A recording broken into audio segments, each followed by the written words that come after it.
Hi guys, I'm back with another video. Now that the Kitsune fruit is out, I'm going to showcase the new Kitsune fruit moves. I'm also going to be showing something you definitely don't know about the Kitsune fruit at the very end, so stay tuned. Anyways, without further ado, let's get into it. The Kitsune fruit has its own sort of fury meter, which ranges from 1 tail to 3 tails. It slowly fills up automatically unless you are in transformation. You lose some of the meter when you do M1 attacks and use skills, but you gain more as long as you hit the enemy. Let's move on to the skills. Firstly, the M1 attacks. They look super clean. They don't do that much damage, but the cooldown is insanely short. It also does some burn damage after the initial hit. Next is the Z ability, a cursed enchantment. You shoot out a bunch of blue flame orbs that go around the enemy and hits them after some time. It looks pretty awesome. Even if you miss, as long as you are close to the enemy, you can still deal damage. Next is the X move, Tales of Burning Agony. This one does a zigzag attack and can hit multiple people. Even if you don't hit the enemy with the initial attack, you can drag them along if you hit them during the animation. Onto the C move, Foxfire Disruption. It's basically a massive ranged AoE attack. Nothing much other than that, just an insanely powerful move. Next up, we got the F ability, Wild Assault. This is pretty much a longer dash. It's probably one of the simplest yet best move.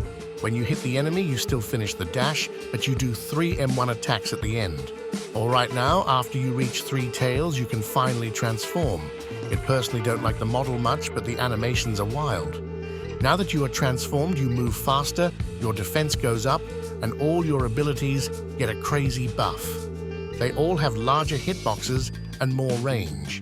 The Z ability is now an AoE attack that has a crazy range. You can hit people easily, even if your aim is terrible like me. The X move now makes you dash and attack in the zigzag pattern. It looks pretty cool. The C move shoots out a massive beam with an insanely long range. The F ability is also buffed. You do a twirl at the end, which does more damage than before. The M1 attacks also do more damage and have more range. It's much more powerful than before.